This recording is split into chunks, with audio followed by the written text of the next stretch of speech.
Welcome to Conversations With. My name is Shaley Hoogendoorn, and I live with bipolar 2 disorder. Sharing with others is healing, both individually and collectively. Sharing our stories will educate others, bring more understanding, shed more light, and smash more stigma.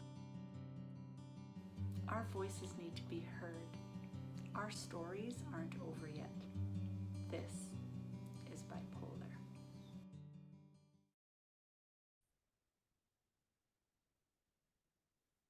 Hi everyone, welcome back to This is Bipolar.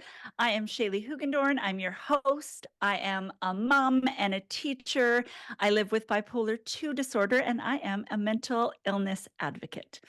And I am really excited today to tell you about my guest. But first, I just wanted to mention that I have subscriptions on Instagram. And what that looks like is that you subscribe there. It is $6.99 a month, and you get extra content. But the most valuable part that people are really excited about is there's a group of us meet once a month. It is peer support. It's to see someone else and talk to someone else that actually understands what it's like to live with bipolar disorder. So you can do that on Instagram. If you have any trouble with it, just message me and I will get you connected. And hopefully we'll see you at next month's meeting. I know that we tell a lot of stories of lived experience on here, and I've had a lot of requests to bring on some bipolar specific specialists. I know people have talked about therapy and didn't feel fully understood as someone that lived with bipolar disorder. So I have brought on an expert. And let me tell you, I'm going to read her bio just to show you how expert that Dr. Holly Swartz is. Okay, Holly Swartz is a professor of psychiatry at the University of Pittsburgh School of Medicine, the director of the Center for Advanced Psychotherapy, and internationally recognized expert in psychosocial interventions, which we're going to talk about today. For bipolar disorder, she's actively engaged in teaching, researching, mentoring, and patient care. And she is also serving as president of the International Society of Interpersonal Psychotherapy, president of the International Society for Bipolar Disorder, among other things. And one of the things I'm most excited about is her new book, which is called Social Rhythms Therapy for Bipolar Disorder. And so you are a very busy person. And yes, I'm busy, but so glad to be here. Thank you so much for inviting me. I'm really excited to be in conversation with you. Yeah, I was telling you before we got on here, I felt like I already know you because I was introduced to you by my friend and bipolar buddy, Dr. Andrea Vasiliev. And then some of our subscribers are actually working through your book right now. And we're talking about it in our chat. It's really exciting. I wanted to bring you on just because I think that this is something people are tangible that I can do. What's something that will just help me in my daily life. I also really want to learn more because it's something that I struggle with. But before we get into that, I'd just love to hear, how did you end up in this profession? What brought you into psychiatry and then specifically working with people with bipolar disorder? Yeah, life is funny, right? So we're all on a journey. Before I went to medical school, I was actually working in a psychiatric hospital because it was something I was interested in. I wasn't really sure what I was going to do after I finished college. And I just really fell in love with the people that I was working with, the things that I was learning, the questions that were coming up. And so I actually have a very strong memory when I was working in this hospital. It was in Boston, meeting a woman who was living with bipolar disorder, and she was coming in sometimes depressed and sometimes manic. She was just a lovely human being, struggling, but trying to figure out, get her head around, and also for me to try to think about what it meant to be a person with really different mood states and how you integrate these experiences into yourself, into your identity. I was just there for support. So it wasn't like I was treating this person, but it was dramatic. and it was raising really important questions, and it was really inspiring. And so then I went to medical school, and I was like, okay, this is what I'm going to do. And I really haven't looked back, honestly. Wow, that's amazing. That's also really interesting that you got to see this person through both, because a lot of people show up at the hospital or to get help in one or the other. So the fact that you got to walk with this person through both, that must have just been really fascinating. It's really hard to explain to people how opposite the moods can be. And I know Yeah. I only went for help when I was depressed because I didn't recognize the hypomania. I am curious, can you tell us about the work that you do? Can you break it down? What is interpersonal therapy? What is social rhythm therapy? And just talk us through a little bit of the science behind it. Yeah. So I've really been interested in psychosocial interventions for mood disorders, both bipolar disorder and unipolar depression for my whole career, because I think they're powerful. I think they can make a difference. They improve outcomes. And the science of it is quite interesting. So we think about it as a verbal pill. So if we want to test it, if we want to see if something stands up to rigorous evaluation in clinical trials, we have to be able to really reproducibly say what we're doing, right? Just like the pill is a pill, we want the psychotherapy to be the same thing more from person to person and across trials and settings. And so learning how to do that and then testing these therapies to see if they helped, how they helped, who they helped, has been the quest that I've been on with colleagues for a long time. And I started out with interpersonal psychotherapy. So interpersonal Yeah. psychotherapy is a now well-tested psychotherapy for unipolar depression. And it focuses on understanding the links between mood and relationships, both relationship difficulties and positive changes in relationships and communication and interpersonal functioning. And so that was one area that I started out in. And then I actually came to Pittsburgh, where I have been for over 25 years now, to work with Ellen Frank, who developed interpersonal and social rhythm therapy. So what Ellen Frank did, she's now retired, but very much alive and well and involved still with the field. She took interpersonal psychotherapy and added to it what we now call social rhythm therapy, a circadian based behavioral intervention, specifically targeting underlying disturbances in the circadian system that we know are part of bipolar disorder. And this interpersonal and social rhythm therapy then was tested as a treatment for bipolar disorder. And I had the opportunity to learn from her and participate in her clinical trials. And then later, I've taken just the social rhythm therapy part of it, pulled that out separately, and have over the last maybe 10 years been looking at social rhythm therapy to see if that alone might be effective for some people with actually mood disorders, bipolar disorder, as well as depression. Yeah, yeah. I just find it all so fascinating because of course I've heard of routine and words like that that seemed constraining to me, but I like the language of rhythms and social rhythm therapy. For someone that's just being introduced to the science behind this and just being introduced to some of these terms, could you explain what circadian rhythm means? Yeah, no, it's a really great question, right? So the word circadian comes from Latin, actually. So circa means about, and dia, day, means day, 24 hours. So it's like about a day. And these are rhythms in our bodies that run on approximately 24-hour cycles. And if you start paying attention to it, like you'll notice it in yourself, you know, pretty easily. So when you are hungry, when your energy's high, when your energy's low, when you're sleepy, when you're alert, when you're physically stronger versus less physically activated. And so these are things that are moving on a roughly 24-hour cycle. There are also processes that are happening inside our bodies. So things like our blood pressure, hormones that circulate on a cycle throughout the day, throughout the 24-hour cycle. And so these are all circadian rhythms, and they control lots and lots of aspects of our biology. But the thing that's really key about this is it's about 24 hours.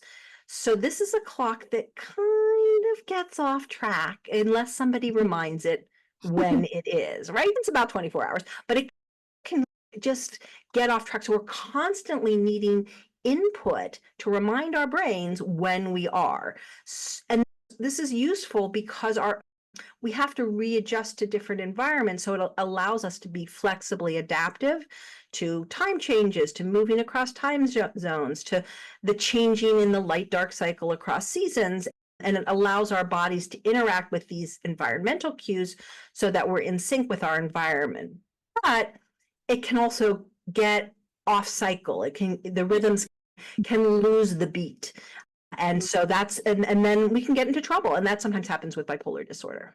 Yeah, definitely. I love the language you used, lose the beat, because how I would probably describe it is the beat gets really fast, or there's a very quiet beat, depending on which end I'm at or in the middle. I think that was a really good way to explain it. Thank you so much. I also really appreciate how you talk about it as a full body experience. One of the things that I'm always trying to explain to people that don't live with bipolar disorder or don't study bipolar disorder is that we tend to think it's all because it's a mental illness, that it's all up in our heads. And my experience and the experience of many people that I have interviewed is that it is full body, like different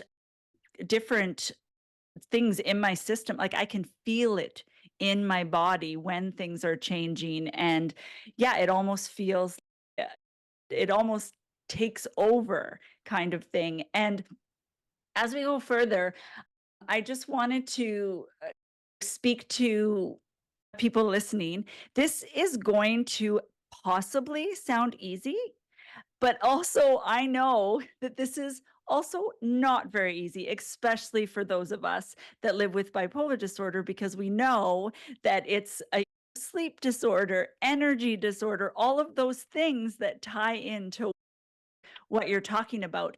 And so I'd love to hear more about how these rhythms affect our brain and what kinds of things indicate or tell our bodies that it is time to do certain things in that 24-hour period. Yeah, so we can definitely talk about that. I just want to go back to your comment. It sounds like this is easy, but it's not easy. Because, so the gist of this is behavior change. So it's learning to do things at the same time every day. And it sounds super simple, but as you said, it's not. It's like when someone says, eat healthy. Yeah, that sounds easy, but it's not. Or exercise more. It sounds easy, but it's not. And so this is one of those things that I think the principles are pretty straightforward. Implementing it can be challenging. Right. The basic idea here is, remember I said that the circadian system gets input from the environment, and the most potent factor helping to set our body clocks, our circadian rhythms, is the rising and the setting of the sun, and that helps tell us when we are in time. But as you point out, we're not just a brain floating in space, right? We're connected to all sorts of bodily functions. And so there are sensors actually in every organ system throughout the body that helps us to know when we are in time. And so what we're doing with social rhythm therapy is leveraging all the daily routines and the social interactions that help us stay on track with the day, and use those to help give cues to our brains, to our body clocks, about when it is, so that we can help our circadian rhythms run more smoothly. Yeah, that's fascinating to me, because you would think that we could be like, hello, we woke up. It is morning. But what you're saying is that we need to give signals to our body that it is morning or that it is time to do things. And I think that that's really interesting, especially because I would say, not a scientist, but that our signals are confusing and get mixed up, right? We know one of the biggest symptoms of oncoming hypomania and mania is directly related to our sleep and too light and all of the things. I think b- pre-treatment, if someone would have told me just try having some rhythms, I might have been like, that seems like a really, because bipolar seems so big when you're in it, that Mhm. seems, but it seems like a simple solution. But you're here telling us there is research behind having these rhythms. And I'm just really curious about what are the things that we can do for those rhythms?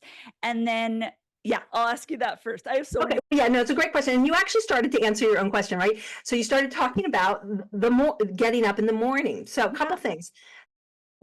The time that we get up in the morning is probably the most powerful time setter, timekeeper for our body clocks. But it's not just when we wake up. There's other things that we have to do to cue our brains that it is actually morning. So there, and you can do all of these or some of these, but there are options in your toolbox to help reinforce this process.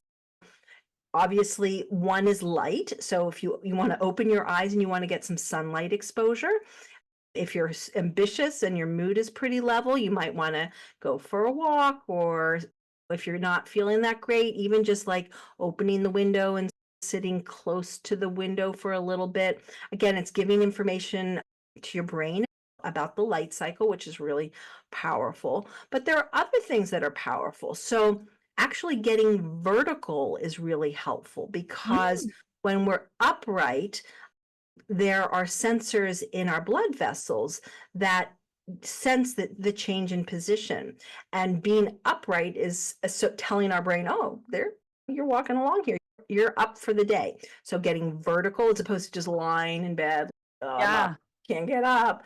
Yeah. You could just getting up, even if you don't do Yeah. too much, that helps. And your gastrointestinal tract also is wired up to your brain, and so getting something into your gastrointestinal tract, even if you're not all that hungry, helps tell your brain, oh, okay, it's food starting, but we're starting the day here. So those are some examples of the kinds of things that you can do to help set your body clock on a good rhythm for the day by getting up and doing this at the same time every day if possible. It gives reinforcing information to your circadian rhythms. Yeah, I find that fascinating. I was thinking about it, and because we know most of us take medication that either help us sleep or the side effect is sleeping. And so this is my absolute biggest struggle because I take that medication and many of us do. I rarely, unless hypomanic, wake up like refreshed, or it is actually very difficult for me to get up. And I also I this is a little bit hard to implement in my life, but I'm gonna tell y'all just in case some of you are like me, I am an on-call teacher. So, people have work or different things that they get up. So my kind of, job is not, I don't have the same day every day. And then I'm always, like, excited to sleep in on weekends. So when I heard this, I was trying to think about what that would look like because when I work, I get up at 6:30. Hmm. That is really hard for me on any other day. So my question to you is, could it be like, is it still helpful if it's a range? Like for those days, I get up at 6:30, but any other day, could I range in between 6:30 and 8, or am I throwing things right off? So there are no absolutes here. What I would say is if you're functioning pretty well and feeling pretty good and that works for you, then that works for you. Mm, I think if your mood is not great and you're really having trouble getting up, at mm, 6:30 on the mornings when you have to get up at 6:30, then the experiment that might be worth doing is mm. getting up. So for us, it's really about a half hour, 45-minute window. So Okay. maybe get up at 7 and just try to be consistent, even on the days when you don't have to get up.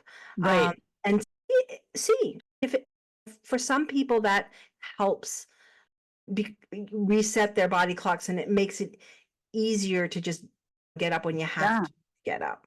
Yeah. And I was joking with you earlier. It's so interesting to me because sometimes it gets to be like such a block.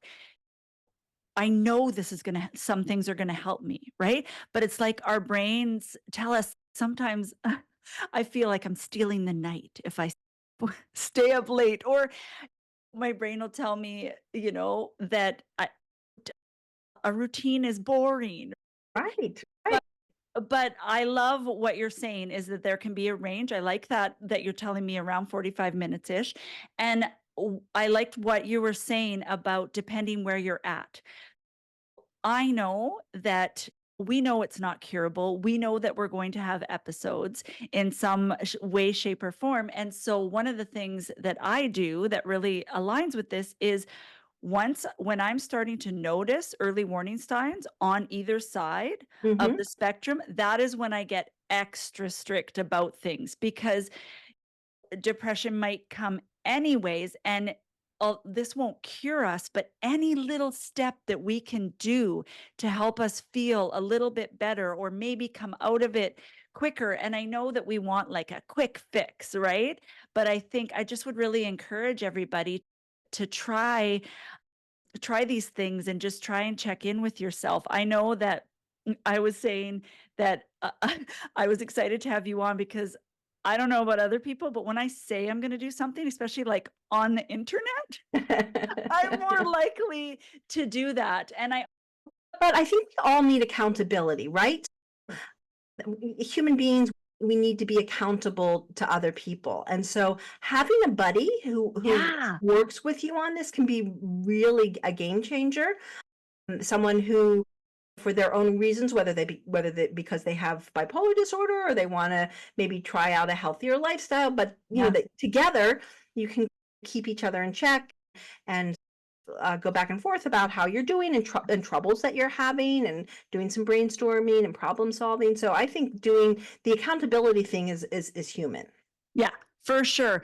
And I love the idea of talking to your person like when you're euthymic or when you're not in specifically for me, it would be more in the hypomanic stage, right? If I make these plans and talk to my person when I am not full in, because I know that if I was hypomanic and I was if it was my husband, I'm like, you can't tell me when to go to bed. But I think if you tell someone you trust, then they can kindly remind you as well. And I think for me, I would, and others, I know we talk about it a lot, is I would encourage everyone to take. I know that I would probably be able to get up at 7 if I took my medication earlier. So I need to That get helps. to the eventually to the other side. And another thing that I noticed is I never used to eat breakfast.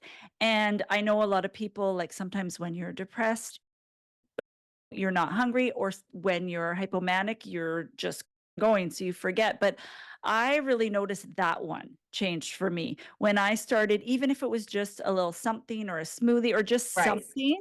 Yeah, I notice now when I get up, I can't not have something. So you can train your body. And I love how you are just reiterating that just that that work with yourself, right? And that it's not, you're saying, tell me if this is what you're saying, but you're saying that to do these things like the best you can, right? Because I know when I get perfectionist, I'd be like, I didn't do it perfect, forget it. And you're saying start with these things. So you're Yeah, I saying, mean, The way I think about it is it's tools in a toolbox. So Yeah. I think that these are all things that you can use at the service of your well-being in a way that makes sense for you. And I want to stay away from rigid directives because everybody's different and these tools work differently in different people's hands. But I think adhering to the general principle, the more regular, the better. Yeah. It just it's a good operating principle, and the extent to which you follow the specifics is gonna vary based on how you're doing, and also your personal style. Yeah. One of the things that I love that I've heard you talk about, I love the word social, and I just really so much believe not just in self-care, in community care and in connection. And so I loved when you talked about keeping a rhythm of when you interact with people or talk to people. And I'm wondering if you could speak to that.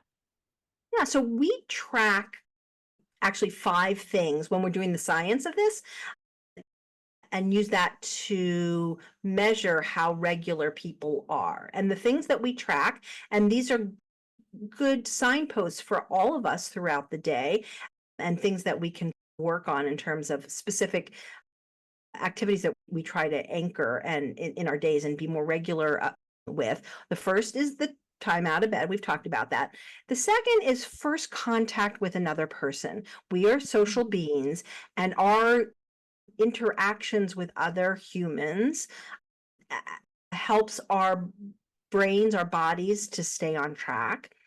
The next would be the time that we start our usual activity. And again, this is going to, it was interesting because in your life, you talked about the fact that you're on call and you might do one thing one day and then not have something to do the next. But I think we can all think about putting things into our lives that we Yeah. would do every day, even if it's different things each day.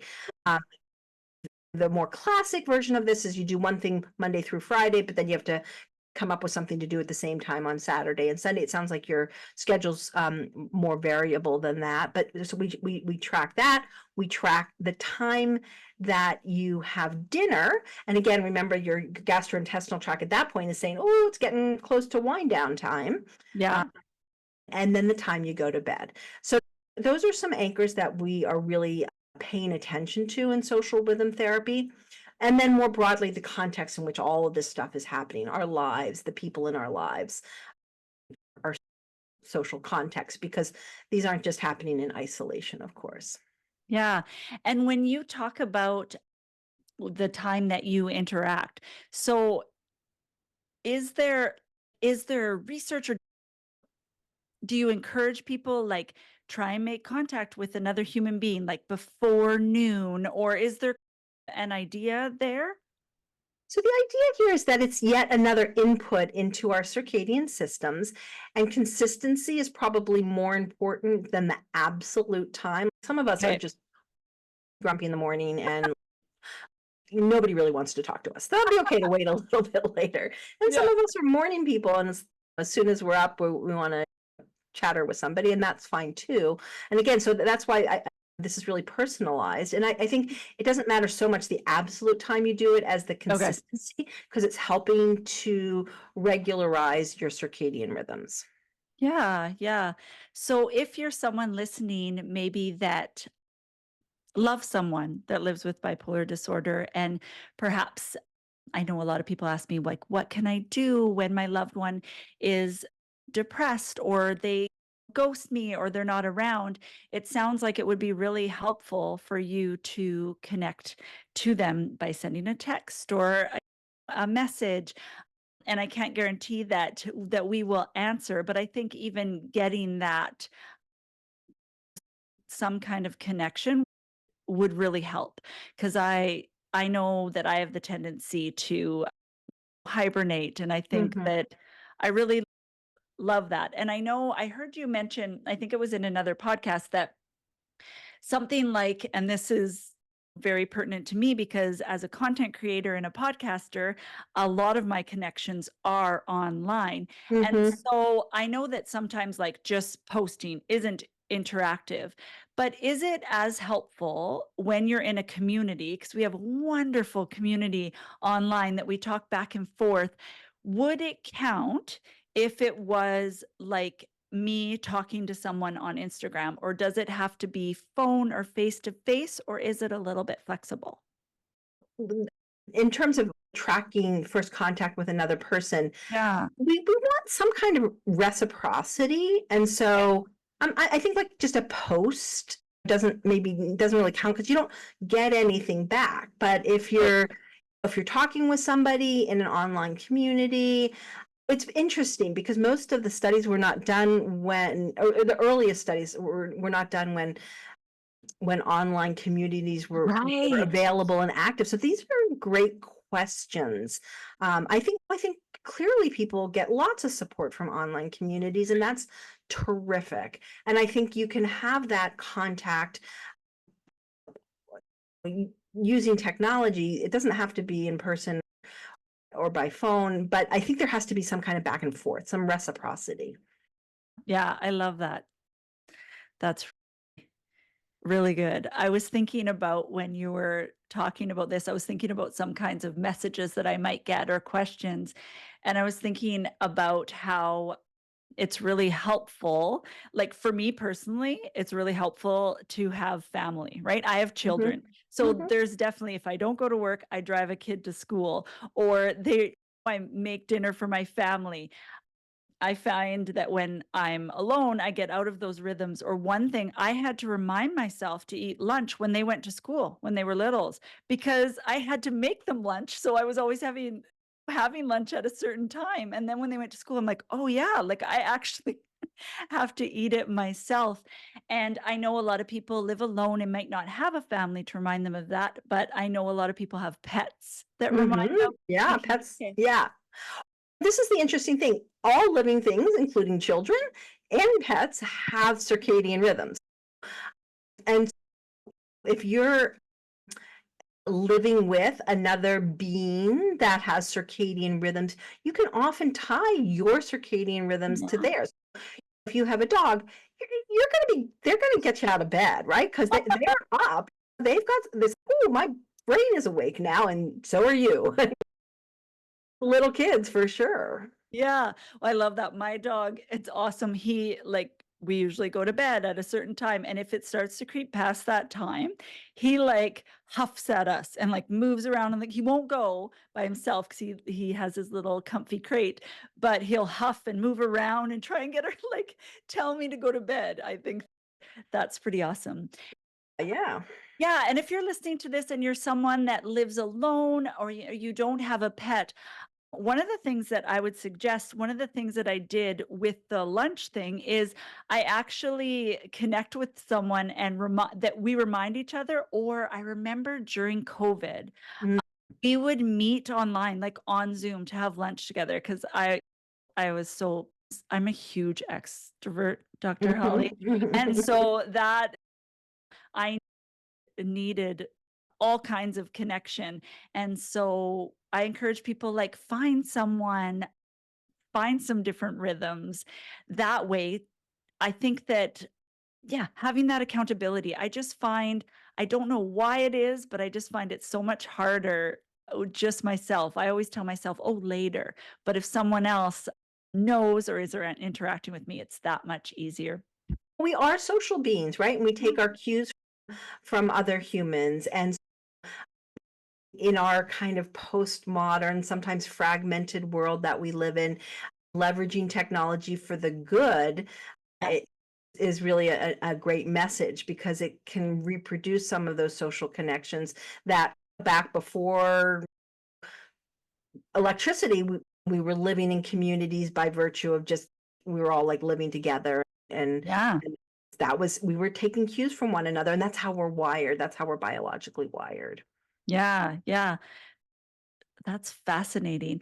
I'm curious, also, would say that eating the other meals at the same time is just as important, like lunch and dinner, because it indicates to our body what time of the day it is?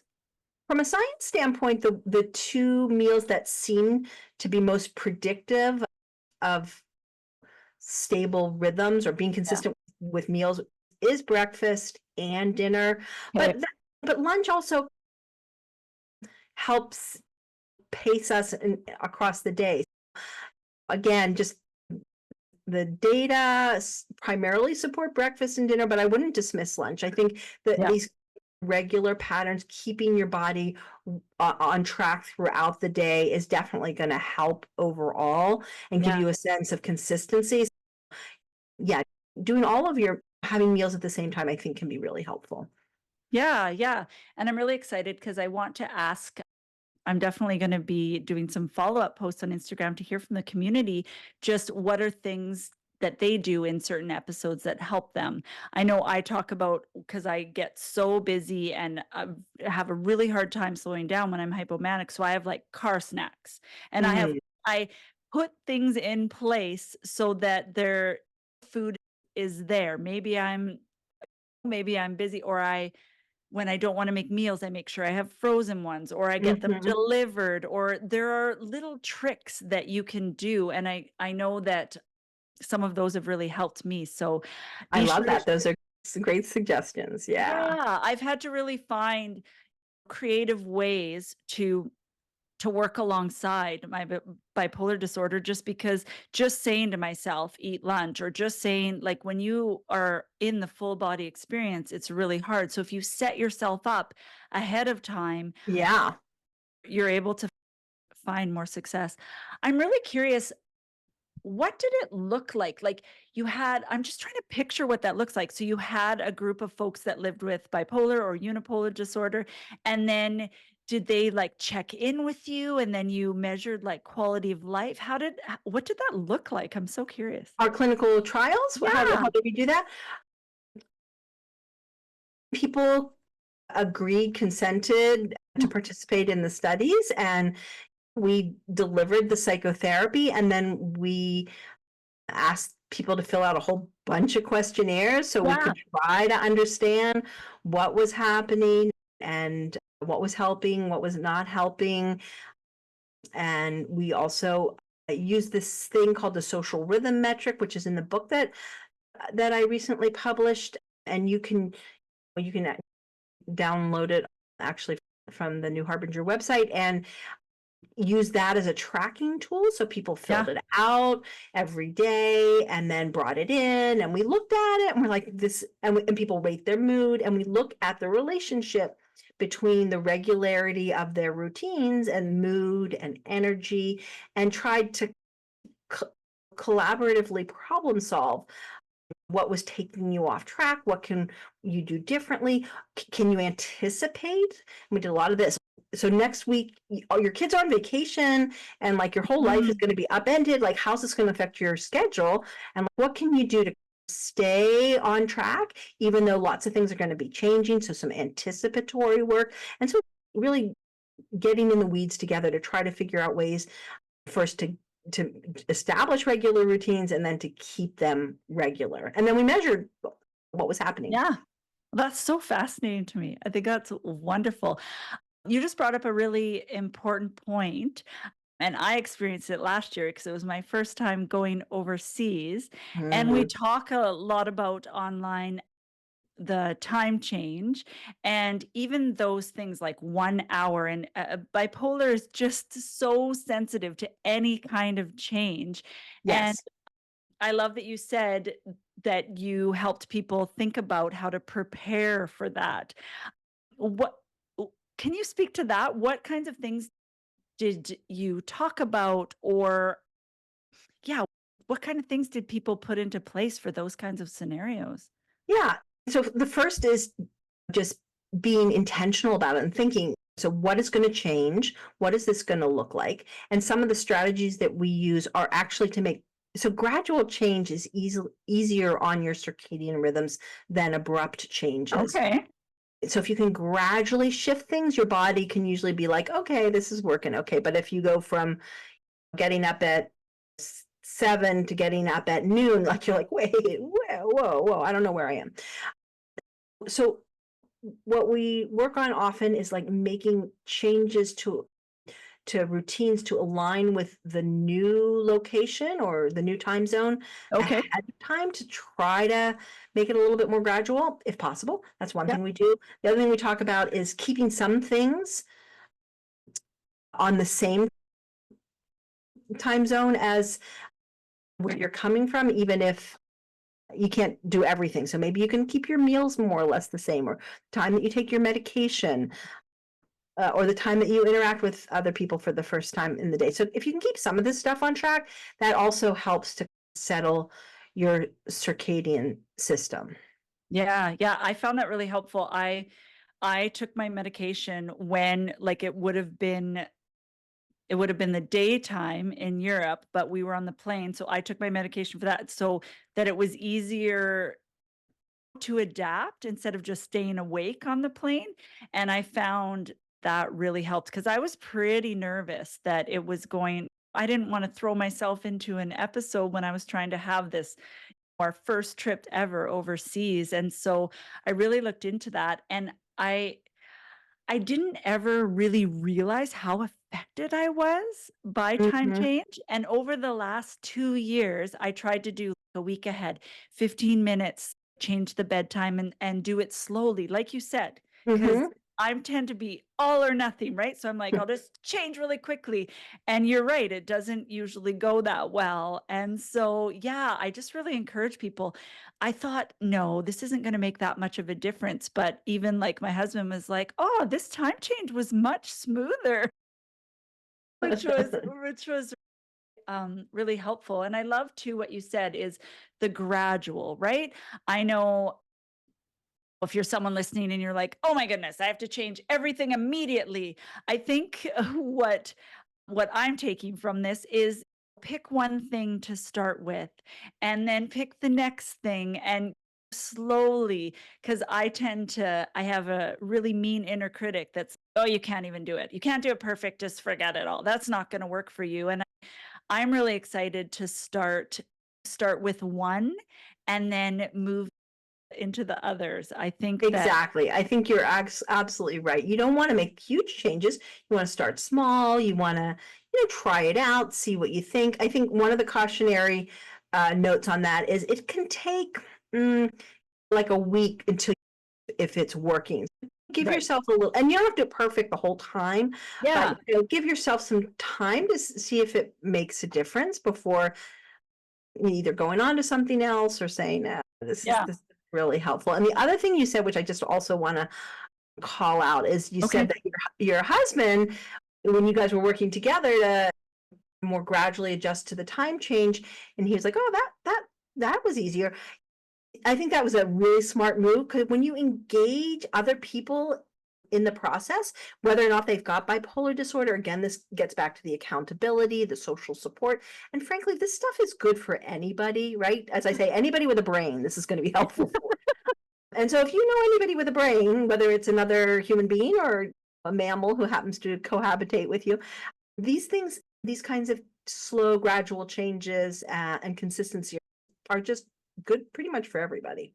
Yeah, and I really encourage people. I know it was hard for me at first to hear people in my close circles experience, but I find that it's really helpful for me to talk about other people and see what they notice. So I'll write Mhm. down like what they notice when I'm hypomanic or what they notice because sometimes I remember in the beginning I was like, "Ah, my medication doesn't work at all." And my husband's okay, let's take a breath. Actually, I noticed this and this Mm. because I want such dramatic things to happen and I wanted like cure. And what I'm realized over like the last 10 or so years, once I was stabilized or in treatment and diagnosed, that I really could have that reflective capacity. Whereas in the beginning, and I wouldn't have seen what others see. So I love what you're saying. Yeah, don't give up try and it might not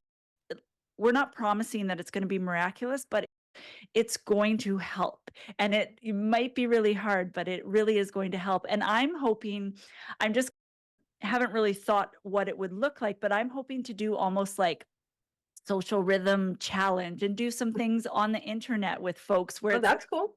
yeah, That's great. like I was Yeah. thinking let's do, and then I'll post something and once a week and we check in. Hey, does anybody else need to work on their sleep awake thing? Does anybody else? And then we can check in on each other. That would be cool. Yeah, Yeah. right? I love it. And again, it's that accountability part, which Yeah. is so important because if you're in it together, you're likely to stick with it.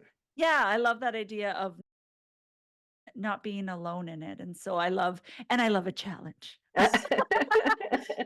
Um, Dr. Holly, I'm really excited about starting to implement some of these things. I'd love to talk about your book. I know there are people, my subscribers and people online that I've been talking to that have just really raved about the book. So could you tell us what what the book looks like and how it can be helpful? I would love to hear about it.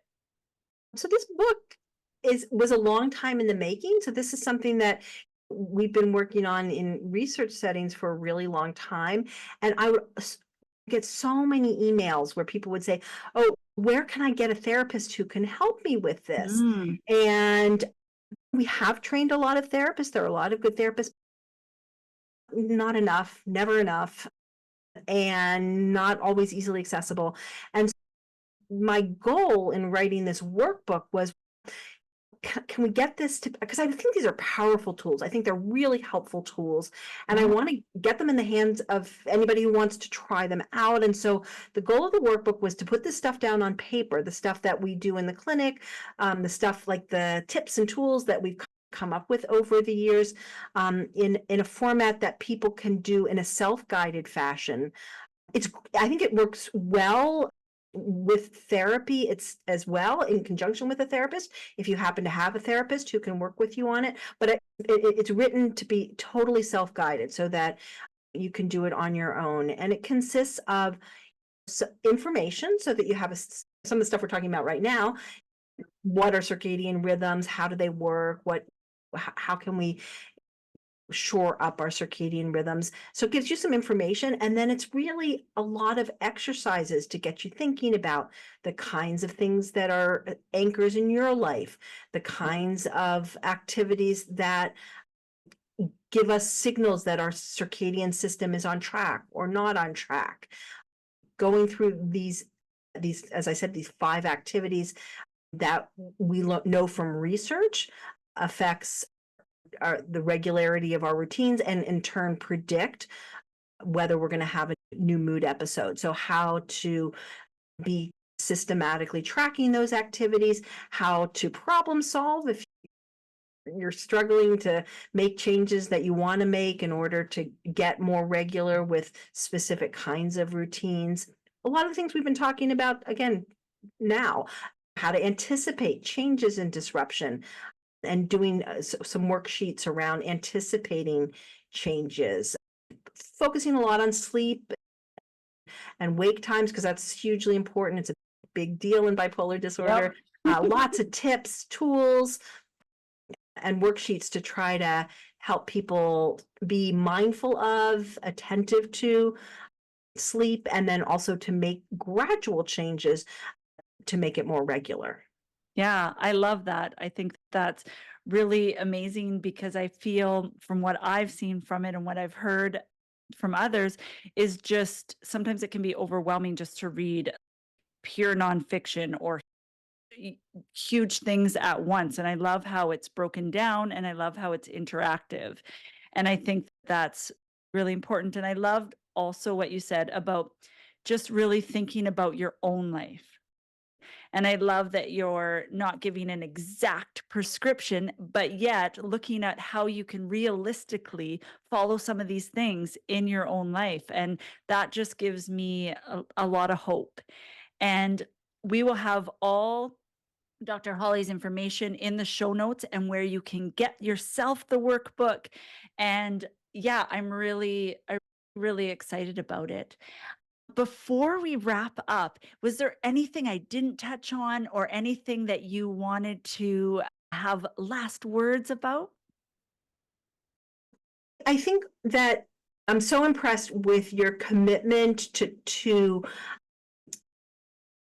to health and finding ways to support wellness, recognizing the fluctuations that are part of bipolar disorder. And I'm hopeful that some of these tips and tools that are in this workbook and that we've been talking about today, people can adapt and personalize to use in different phases of the disorder in different ways. And at time, and also when mood symptoms are pretty low, because we also know that they can help, that having more regular routines can help prevent new episodes. I really appreciate your sort of nuanced thinking about the experience of having bipolar disorder. And I would encourage people to find ways to integrate these tools into the whole spectrum of bipolar experiences. Awesome. Thank you. Thank you so much for all the work that you do and the commitment you've had over many years to helping my people. I just think that it's just really inspiring and touching to me that people would study specifically, right? Sometimes I know for years I struggled to find, help or practical things that I could do as someone with bipolar disorder. I always joke about how I went to certain therapy and it was like, write in your journal or do these things and I was like, I'm hypomanic. I can't. So I would find other ways. And so all that to say is thank you for your work. And I'm really excited about the workbook. And I know it's going to help so many. And so I will put all of Dr. Holly's information below. Go follow her on Instagram and go and get the book. Send us messages. Tell us what you think about the book and keep an eye on Instagram because I do want to start these either challenges or just encouraging posts and networks where we can check in on each other because I know that I would love my community to check in on me and see how I'm doing. So thank you for being here. Thank you for coming on and for who you are in this world. I really appreciate you. Thank you so much for inviting me. This has been a whole lot of fun, and I really look forward to learning more about what you and the community do with these online support systems around social rhythms. So excited to hear more. Yeah, that's awesome. This is Bipolar. Thanks again for tuning in. You can find video versions of This is Bipolar on our YouTube channel. We also have all our previous episodes of the podcast on Apple, Podbean, Spotify, and Google Play. We spend most of our time on Instagram at this.is.bipolar. There is a vibrant community there where we have conversations and post different ideas and different strategies, and we'd just love for you to join us there. It is so helpful if you enjoy our work or think it would be helpful to someone if you could like and share and save and follow us in all or any of those spaces. If you're a listener for the podcast, if you could leave a review, we would be forever grateful. Again, thank you for being here with us. Let's get the word out. Let's share lived experiences so that we can change the ideas that people have about bipolar and help those of us that live with it feel less alone.